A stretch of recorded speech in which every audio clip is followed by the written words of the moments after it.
안녕하세요. 반갑습니다. 오늘은요, 2024학년도 서울대 과학영재원의 과학 분야 기출문제 분석 및 대비 전략을 안내해 드리도록 하겠습니다. 네, 저는 진국 리얼스프입니다. 진국이에요. 네. 저는요, 리얼스, RS 창의융합 교육 콘텐츠 연구소의 소장이고요. 그리고 사람들의 무한한 잠재력을 끌어올려서 실현케하는 시너지 총리입니다. 23년 경력이 있고요. 그 창의 융합 영재교육 전문 잠재력 개발 코치가 되겠습니다. 그 외에도 영재 아카데미, 리얼스 영재 아카데미 운영하고 있는 원장이고요. 그리고 생수의강, 그리고 리얼스 출판사, 그리고 유튜브로는 리얼스 TV, 리얼스 영재학교, 리얼스 엔터테인먼트가 있습니다. 자, 오늘은요, 먼저 서울대과학 영재원의 과학 융합 문제 출제 경향에 대해서 알려드릴 텐데요. 일단 먼저 모두 8장의 시험지에다가 꿋꿋하게 써도 될 정도로 많이 쓰게 하는 에세이 형식이었고요. 각 영역별로 물리, 화학, 생물지학 영역별로 재내 문제가 출제되었습니다. 연세대 영재교육원보다도 난이도가 높았다고 하고요. 제시된 자료나 표나 글을 보고 분석해서 서술하는 형식의 문제가 나왔습니다. 또 유추해내야 되고요. 어떻게 보면은 되게 어려운 문제이고요. 쓸 것이 없으면 금방 쓰고 나올 수 있는 그런 문제들이겠죠? 하지만 쓸 것이 무지무지 많고 고민을 많이 하면서 많이 써낸다면 훨씬 긴 시간 동안 꼼꼼하게 써낸다면 좋은 결과가 있을 수 있겠죠? 하지만 내용이 중요합니다. 물리 영역 같은 경우에는요, 운동 에너지는 무게에 비례하고 이건 지금 복귀된 문제이기 때문에 완전하게 100% 똑같지는 않고요. 이 문제에 있는 내용이 이제 거의 비슷하게 8, 90% 정도가 비슷하다라고 보시면 되겠습니다. 제가 영재교육원 대비를 위한 교재로 영재원 바이블 교재가 있는데 그 교재에는 이제 이전 연도에 있는 서울대 영재원 기출문제가 있기 때문에 새롭게 이렇게 업데이트된 거 제가 이게 유튜브로 업로드 시키면서 자료를 드리겠습니다. 일단은 서울대 영재원은요, 시험 본 친구들한테 들은 내용이에요. 운동에너지 무게에 비례하고 속도에 비례하는데, 이때 운동에너지, 무게, 속력, 비례식에 대한 유용한 식을 세우고, 또 운동에너지의 단면적 속도, 무게, 뭔가 움직이다 보니까 공기를 이제, 이렇게 밀고 가잖아요. 그때 단면적과 또 관계 있겠죠. 공기를 담는 면적. 그래서, 뭐 시속 100km, 자동차 시속 100km, 비행기 시속 1000km 운동할 때, 그 움직이는 동안에 공기를 밀어내는 힘이 있을 거잖아요. 그때 단면적의 대략적인 비와 또 하나는 움직이는 기간 동안 사용한 연료가 있겠죠. 그래서 사용하는 기름의 양의 비를 구하라 되어 있습니다. 연비가 아마 나와 있을 거고요. 그리고 운동하는 물체를 멈추게 하는 마찰력, 공기 저항, 그리고 기체의 밀도, 물체의 단면적 등에 대한 비례 관계에 대한 문제도 나와 있겠습니다. 이렇게 해서 이런 문제를 잘 풀기 위해서는 기본적으로 중학교 3학년에 나와 있는 운동에너지, 역학적 에너지 보존, 그리고 속력에 대한 부분, 등속도, 직선도, 등가속도 등등 이렇게 역학 파트에서 조금 더 알고 있어야 되는데요.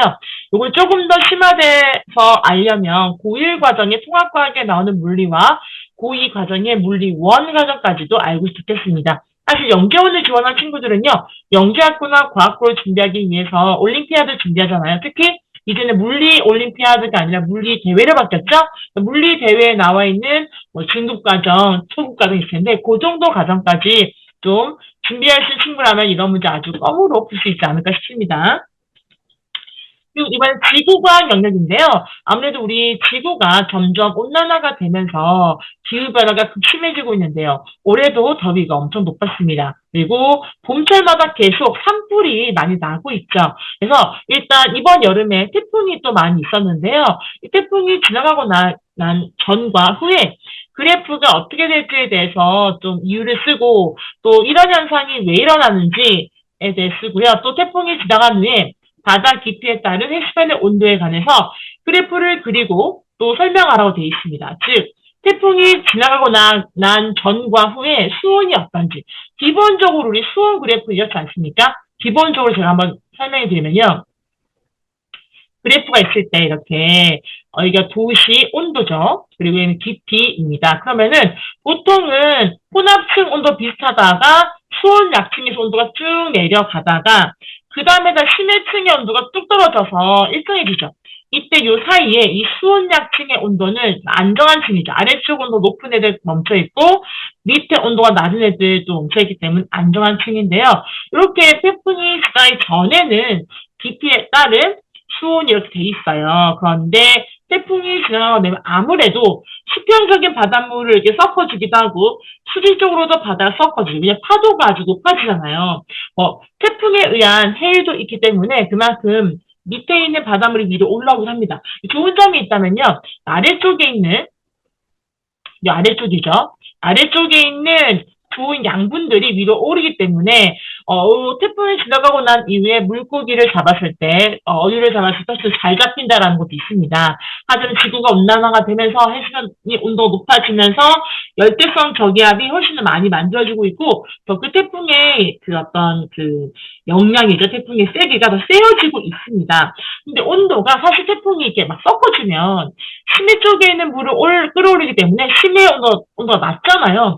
낮은 온도가 위로 올라가기 때문에 온도가 좀 내려갈 것 같지만 수평상에서의 물의 뜨거워진 물이 또 수평으로도 섞이기 때문에 전체적으로는 봤을 때는 온도가 높아진다고 합니다. 그래서 실제로 이렇게 검색해 보시면은 태풍이 지나가기 전과 후에 수온에 대한 내용이 기사가 나와 있고 전문가들이 얘기한 게 있기 때문에 좀 검색해 보시면 알 거예요. 그래서 태풍을 통해서 수온의 변화는 수온이 이렇게 수평으로의 어떤 혼합과 수직 혼합이 합쳐지다 보니까 오히려 수온이 좀 높아지게 된다는 거. 그래서 태풍으로 인해서 지구의 자정 능력과 또 열을 식히는 역도 되지만 반대로 또 수온을 좀 높여주는 역할을 하게 된다는 것입니다. 네, 됐죠? 자, 그럼 다음 문제 볼게요. 그 다음 문제는요. 생명과학입니다. 이거 산불에 대한 건데요. 캘리포니아 남부, 이것도 이제 정확하게 복귀된 것이 아니기 때문에 이렇게 비슷하게 생각하시면 될 거예요. 표를 주어주고 어떤 두 지역, 미국의 북미 지역의 그 캘리포니아가 서부 쪽에 있잖아요. 남쪽 지역과 북쪽 지역에 기온 차이가 좀 있을 수 있고 길잖아요. 이런 상태에서 생태, 살아가는 어떤 숲이나 나무들의 어떤 종류가 다를 거거든요. 그때 산불의 발생 비율에 대한 그래프를 주어주고 있습니다. 보통은 이번에 또 올해 산불 났던 거, LA에 산불 났던 거, 캐나다 산불 났던 거 딱 비교해 보시면요. 그 지역의 위치가 어떤 위치인지 보실 건데요. 조금이라도 높은 지역, 남부보다는 북부 지역에 살고 있는 침략수준이 많이 있는 그런 지역에 산불이 더 발생이 높았습니다. 사실 산불은요, 너무 건조해서 자연 발생도 있겠지만은 사람이 이렇게 불씨를 만들어 산불 나기도 하거든요. 근데 산불이 일어나면 그때 여기 나와 있는 게 발화하는 식물들이 어떤 것이 있는지 산불 후에 산불이 끝나고 나면 재가 생기겠죠. 재가 생기고 해서 그 재가 어떻게 보면 또 나중에 양분될 수 있기 때문에 그 이후에 발화하는 식물이 어떤 것이고 또 식물을 통해 또 산불을 막을 수 있는 무엇일까 할 수 있는데요. 또 조사해 보시면은 좀 나와 있지만 저도 조사해 보니까 이끼 같은 것들이 이산화탄소 흡수를 잘하고 또 촉촉하잖아요. 수분이 많다 보니까 그런 어떤 식물들이 좀 분포되어 있으면 그만큼 산불이 번지는 것을 나는 것을 막을 수 있다고 합니다. 또 하나는요. 침략수가 많은 우리나라의 영동 지역에서 왜 봄에 산불이 많냐. 사실 이제 영동, 동쪽 지역에 이제 산불이 많이 나고 있잖아요. 근데 그쪽에 있는 나무들 중에서 침략수, 즉 대표적인 건 소나무인데요. 소나무에는 송진이라는 게 송진 가루도 있는데 이 송진이라는 것이 어떻게 보면은 기름 성분이기 때문에 불이 더 잘 탈 수 있게 한다고 합니다. 이런 것도 산불이 잘 많이 나게 하는 거가 되기 때문에 어떻게 뭐 산불을 막으려면은 좀 다양한 종류의 식물들을 이렇게 키워내고 또 분포해 준다면 좀 더 좋지 않을까. 그럼 다양한 종류의 식물의 다양성이 생기고 그러므로 해서 주변에 어떻게 보면은 좀 더 보완될 수 있는 그런 장점, 식물들의 장점을 통해서 산불이 조금 더 번지는 걸 막을 수 있거나 하겠죠. 그리고 우리 사람들도 산불이 나지 않도록 예방해야 되겠습니다. 자작계나 산불 조심. 초등학교 때 저도 기억나는데요. 산불 조심에 대한, 불조심에 대한 포스터들 만들었던 것 같아요. 네. 자, 그리고요. 그 다음에 화학 파트에서는 자주 나오는 게 보이드 법칙입니다. 기체와, 그 다음에 온도에 따른 기체의 부피의 변화죠. 그리고 샤를 법칙도 있습니다. 온도에 따른 기체 변화, 압력에 따른 기체의 부피 변화는 보이드고요. 온도에 따른 빛의 변화는 샤를인데요. 이것도 마찬가지로 자주 나오는 어떤 원리에 대한 문제이기 때문에 지금 다 복귀된 건 아니지만 이런 문제점이 나왔다는 거 알아주시면 좋겠습니다. 이렇게 서울대 영재 문제 분석해 보았는데요. 일단 중등과학은 기본이고요. 고등 2학년 때 배우는 물리원, 화학원, 생물원, 지학까지 좀 필요하겠죠. 이제는 이런 특수 목적 고등학교를 바라본다거나 아니면 영재교육원을 지원을 바라봐서 영재교육원 통해서 뭔가 만들어진 통합적인 사고력, 상위 융합적 능력이 길러집니다. 앞으로 시대는요, 지금 교육과정이 계속 바뀌고 있잖아요. 그러면서 수능 시험도 개편되고 있고, 또 여러 가지 교과과정이 계속 몇 년을 주기로 바뀌고 있는데 그 이유는 점점 이제 바뀌어 나가야죠. 변화돼 나가야 되죠. 근데 거기에 적응해 나가야 되겠죠. 이 시대에 필요한 인재를 만들기 위해서 어떤 것이 필요한지 중요한데요. 요즘에는 고르게 넓게 알고 있으면서 그걸 잘 통합해서 융합해서 창의적인 사고를 할 수 있는 게 중요한 시대가 되었습니다. 깊이 있게 뭔가 지식을 찾는 건요. 내가 굳이 암기하지 않아도 어느 정도의 어떤 이해력가 있고 통합적인 사고가 된다면 자료를 찾으면 되잖아요. 그렇죠? 옛날에는 다 암기해서 찍었던 문제였는데 지금 그렇지 않고 자료를 잘 분석해내고 그 안에 어떤 문제가 있는지 어떻게 보면은 그 문제에 어떤 통합적인 사고가 될 수 있는 게 중요하고 서술하는 능력이 중요합니다.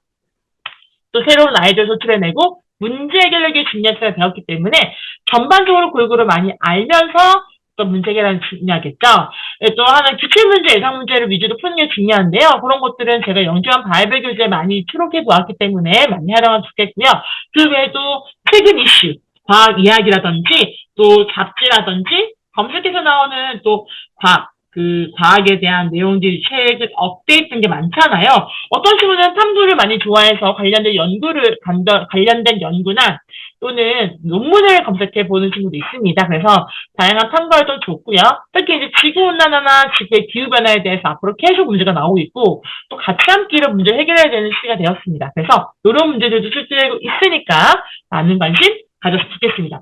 물리나 화학만 제대로 하면 된다라고 예전에 했었지만 지금은요. 물리화학이 뼈대에서 생물과 지구학도 골고루 해야 될 시대가 되었습니다. 네.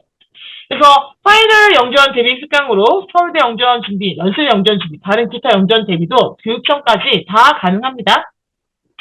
서울과학 견실한다든지 과학부 영재고 부산 영재원 준비하는 것도 다 이 교재로 도움이 될 수 있기 때문에 여러분들 많이 또 찾으시고 또 책을 통해서 좋은 도움 받으시길 바라고요. 질문이나 이런 오류가 있는 부분은 여기 찾아주시고 댓글 주시면요. 제가 같이 함께 반영해서 수정해 보도록 하겠습니다. 아무래도 복귀된 문제들을 가지고 기출문제 위주로 하다 보니까 명확하게 복귀되지 않은 건 오류가 있을 수 있으므로 그 점은 어떻게 보면 찾아내면서 여러분들 실력을 길러내는 것도 있기 때문에 좋은 힐링이 될 수 있을 것입니다. 네, 그래서 저희 리얼스 영재 아카데미 블로그가 있고요. 좋은 교육 내용이랑 입시에 대한 내용들이 있기 때문에 자주 오셔가지고 필요한 정보도 얻어가시고요. 또 교육 상담이라든지 필요한 수업에 대해서는 또 댓글이나 휴대폰 번호로 문자 주면 되겠습니다. 그리고 지금 유튜브 사이트에 리얼스 영재학교 유튜브를 통해서도 계속 꾸준하게 좋은 걸 올려보겠습니다. 감사합니다. 오늘도 여러분들 파이팅 하시고요. 또 영재교육원 입시에 대해서도 여러분들 좋은 결과 있길 바라겠습니다. 감사합니다. 안녕히 계세요.